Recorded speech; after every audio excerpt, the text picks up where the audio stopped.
पूरी दुनिया के अंदर जो अपने आप को पोर्ट्रे कर रहे थे कि हम जो हैं हम इंडिया का, हम चाइना का काउंटर बैलेंस हैं और पाकिस्तान को तो हम जब चाहें हम पाकिस्तान हमला कर दें, वो सब कुछ, वो सारा बयानिया, वो सारा नैरेटिव बैकफायर कर गया इंडिया के लिए। अब इन्होंने जो बिलियंस ऑफ डॉलर्स की वेपन इंडस्ट्री, भारत पिछले 3 साल में जितना असलहा खरीद चुका है वर्ल्ड वॉर 2 में, उतना असलहा पूरे यूरोप के पास था जितना पिछले 3 साल में भारत ने खरीदा है। भारत का जो अडानी, अंबानी और मोदी का नेक्सस है, जो करप्शन का इनका पूरा अंबार है, वो सारे का सारा डिफेंस इंडस्ट्री से रिलेटेड है। तो एक तो वजह इनकी ये भी है कि ये मजीद असला लेके मजीद करप्शन करना चाह रहे हैं। दूसरा, मोदी के लिए घर में जो मुश्किलात बढ़ चुकी हैं, जो बीजेपी उसके खिलाफ हो चुकी है, जो मोहन भगवत उसके खिलाफ बगावत कर चुका है, जो कांग्रेस उसके खिलाफ कैंपेन कर रही है, जो जिस तरीके से राहुल गांधी ने कैंपेन लॉन्च की पिछले 2 महीनों में और मोदी को मजबूर किया कि ये ऑपरेशन सिंदूर के ऊपर बीजेपी आके पार्लियामेंट के अंदर बात करे, और आपने देखा किस तरीके का मजाक बना हुआ इंडियन पार्लियामेंट का पूरी दुनिया में। इन सारी चीजों से बचने के लिए अभी भी जो इंडियन पॉलिटिकल थॉट प्रोसेस है उसमें ये बात वाजे तौर के ऊपर एक अंडरस्टैंडिंग है कि जो हमारे ऊपर दाग लगे हैं ऑपरेशन सिंदूर के बाद, उसको धोने का एक ही तरीका है कि एक और मिस एडवेंचर करें, और ये एक और मिस एडवेंचर करेंगे। और वो इंडिया, एक चीज मुझे बताएं, हम देखते हैं जो इंटरनेशनल रेगुलेटरी बॉडीज हैं या वॉच डॉग हैं, वो बड़े कंसर्न शो करते हैं। कोई भी मुल्क अगर बहुत इस हमें नजर आए कि जी वो जंगी जुनून में मुब्तला है या वो हथियारों की दौड़ में बहुत आगे बढ़ गया है। डोनाल्ड ट्रंप ने अपनी पोस्ट में रशिया का जिक्र भी किया कि भारत रशिया से हथियार लेता है। तो यहाँ पे कोई फ्लैग रेज नहीं होते हैं जब भारत इस तरह की साजो सामान की खरीदारी कर रहा होता है, या इसमें तेजी नजर आती है जंगी तैयारी में? देखें, बहुत सारे रेड फ्लैग्स हैं। पूरी दुनिया आप क्वेश्चन पूछ रही है। पूरी दुनिया में आपको इस बात को सुन के हैरत होगी, सबसे ज्यादा यूरेनियम जो न्यूक्लियर बॉम्ब के अंदर इस्तेमाल होता है, स्मगलिंग और चोरी के सबसे ज्यादा वाकयात भारत में हुए 1994 से लेके अब तक। और यूरेशिया व्यू की एक रिपोर्ट थी जिसके अंदर उन्होंने वाज़े लिखा था कि दुनिया का कोई और मुल्क होता तो पूरी दुनिया इस वक्त चीख उठती कि जो जिस तरीके से वो पूरी दुनिया की सालमियत और सिक्योरिटी के साथ, तहफ़्फ़ुज़ के साथ भारत खेल रहा है। लेकिन भारत के ऊपर किसी ने अभी तक कोई एक्शन नहीं लिया। इराक कहता रहा कि मेरे पास वेपन ऑफ मैस डिस्ट्रक्शन नहीं है, आपने उसके ऊपर अटैक कर दिया। तो उसके बाद ईरान का वाला आपने वाकया देखा। There are very serious red flags जो भारत की तरफ से अब इमर्ज हो रहे हैं, लेकिन अब दुनिया इनको सीरियस ले रही है। आपने जैसे खुद जिक्र किया कि डोनाल्ड ट्रंप ने अभी जो बात की है रशिया के बारे में, तो अब दुनिया के जो वर्ल्ड लीडर्स हैं वो अब भारत के बारे में भी बात करना शुरू हो गए। भारत का फैशिज्म जो है अब खुल के पूरी दुनिया के सामने आ रहा है। पाकिस्तानी भी अपनी इंफॉर्मेशन वॉरफेयर से ये बात वाजे कर रहे हैं कि इस दुनिया के लिए भारत सिर्फ पाकिस्तान के लिए खतरा नहीं है, भारत पूरी दुनिया के लिए खतरा है। पाकिस्तान तो सिर्फ दरमियान में खड़ा हुआ है। और वॉच डॉग्स जितने भी हैं, अब ग्रेगरी स्टैंटन है यूनाइटेड नेशन की जो ह्यूमन राइट्स जो वॉच के जो हेड हैं, उन्होंने प्रेडिक्ट किया है कि 2030 से पहले इंडिया में दुनिया की तारीख का सबसे बड़ा जेनोसाइड होने के चांसेस 70% अबव हैं। तो दुनिया अब सवाल पूछना शुरू हो चुकी है। ये महसूस के बाद एक वेव इंडिया के खुल के दुनिया के सामने आ रही है और आप अनकरीब देखेंगी कि ये बढ़ती चली जाएगी। बिल्कुल ऐसा ही है। हारिस नवाज साहब, मैं ये जानना चाहती हूँ जो 25% टैरिफ आयद किया है डोनाल्ड ट्रंप ने भारत पे, क्या हम इसे भारत की एक और सिफारती नाकामी करार दे सकते हैं और इसके असरात क्या हो सकते हैं भारत पर? देखें, डोनाल्ड ट्रंप इनसे बहुत नाराज है। Let me tell you very frankly, क्या डोनाल्ड ट्रंप को नहीं पता कि इंडिया ने जाके वहाँ पर उनके कुत्ते पकड़े हैं और कहा जी हम डीएस्केलेट कराएंगे, पाकिस्तान ने हमारा असर कर दिया, हमारे पे मिसाइल का फायर, आसमान से आफत आ रही है। अगर वो बार बार 30 दफा कह चुके हैं कि मैंने जंगबंदी कराई, अमेरिकन प्रेसिडेंट मीन्स टेलिंग लाई और सुपर पावर, या नरेंद्र मोदी जो वैसे ही झूठा इंसान है वो कह रहे हैं।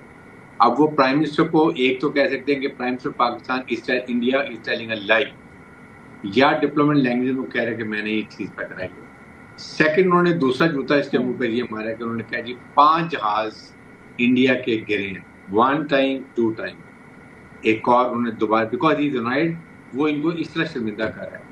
थर्ड, उन्होंने अब उनको कहा कि जी टैरिफ्स, उन्होंने कहा ये रशिया से वेपन भी लेता है, एनर्जी भी लेता है, लड़ाई में पेट्रोल भी लेता है और हमारे साथ दोस्ती रखता है, फायदा उनसे उठाता है, तजारत हमारे से ये टैरिफ में फायदे लेता है, उनसे लेता है। इसलिए मैं नॉट ओनली मैं 25% लगा रहा हूँ टैरिफ, मैं पेनल्टी भी डालूंगा। That is what he told him और ये इंडिया के लिए इतना बड़ा धचका है, शर्म का मुकाम है कि अभी इनके पास कोई जवाब नहीं है इस कहने के लिए। थर्ड, इनके पास देखें, एक न्यूक्लियर मुल्क बार बार थ्रेट कर रहा है, अभी फिर थ्रेट कर रहा है। इसका मतलब है कि दुनिया ने रियलाइज कर लिया कि न्यूक्लियर, ये कश्मीर और इंडिया, एक तो कश्मीर इंटरनेशनलाइज हो गया, number 2 India is very responsible, फिर ये कुछ कर सकता है। लेकिन एक बात मैं बता दूं, ये जो असला ले रहा है, इसने 2021 में ये लिए थे राफेल्स, 4 साल में ये उन पे ट्रेनिंग नहीं ले सके। इन्होंने डिप्टी चीफ आर्मी स्टाफ ने को सैक कर दी जब उसने कहा कि हमारे ट्रेन पायलट अभी नहीं है राफेल के ऊपर 4 साल के अंदर। तो जो अभी असला लेंगे, जो अभी जहाज लेना चाह रहे हैं अमेरिका से, कम से कम 2-3 साल तो लगाएंगे। इसलिए 2-3 साल के लिए भूल जाएं, दे कांट डू एनीथिंग। अगर करेंगे तो 25% ज्यादा इकोनॉमिक को मिलिट्री लॉस लेंगे। इनकी अनट्रेंड फौज है। आपको पता है सदब, 1000 पायलट इनके पास कम है, 9 स्क्वाड्रन कम है। इनके लोग सिविलियन आ नहीं रहे इंडियन एयरफोर्स में, डरते पाकिस्तानी पायलट से। इन्होंने क्या लड़ना है मुझे पता है। इसलिए मैं ये कहता हूँ, ये सिर्फ, ये आपने बड़ी इंटरेस्टिंग बात कही है। हाँ यस, हसन, मैं ये जानना चाह रही हूँ कि हमें अब मजीद क्या करना चाहिए। अल्हम्दुलिल्लाह हमें कामयाबी हासिल हुई, जो इंडिया ने अपने मज़मूम मकासद हासिल करने की कोशिश की उसमें नाकाम हुआ, लेकिन सिफारती सतह पे फिर हमने भी काफ़ी ज़्यादा कामयाबी हासिल की। लेकिन अब मजीद क्या किया जा सकता है भारत की तैयारियों को देखते हुए?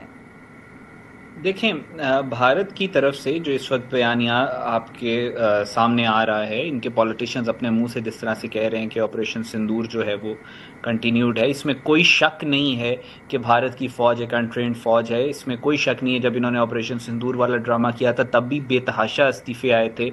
इनके जो कमांडर्स थे, इनके सीनियर जनरल्स थे, वो छोड़ के चले गए थे, बड़ी बड़ी पोजीशन से इस्तीफे आए थे। लेकिन फिर भी उसके बावजूद इस वक्त जो इक़्तिदार या जो ताकत है भारत के अंदर, वो एक बुचर ऑफ गुजरात के हाथ में, वो एक फैशिस्ट के हाथ में, जो अपना इक़्तिदार बचाने के लिए उसको अगर इस पूरे खित्ते में भी आग लगानी पड़ी तो वो लगाएगा। जब वो गुजरात का चीफ मिनिस्टर था तो इक़्तिदार बचाने के लिए उसने पूरे गुजरात में कत्लेआम किया था। अब वो भारत का वज़ीर आज़म है, तो उससे कुछ भी एक्सपेक्ट किया जा सकता है। Nobody regrets being prepared. वाज़े तौर के ऊपर हमें ये बात अंडरस्टैंडिंग होनी चाहिए कि पाकिस्तान एक peace time diplomacy, peace time information warfare, peace time national security policy और पीस टाइम इकोनॉमिक पॉलिसी से निकलकर अब हम war time economic policy, national security policy, defence policy और फॉरेन पॉलिसी में दाखिल हो चुके। मार्का हक और बुनियानुन मरसूस तो मई के महीने में एंड हो गया, लेकिन इंडिया के साथ जो जंग है वो जारी है। जंग की 99th या 100th स्टेज होती है जिसमें काइनेटिक तसादुम होता है, दो फौजें आपस में लड़ती हैं। उससे पहले सारी फॉर्म्स ऑफ वॉर जो हैं वो एग्जॉस्ट होती हैं।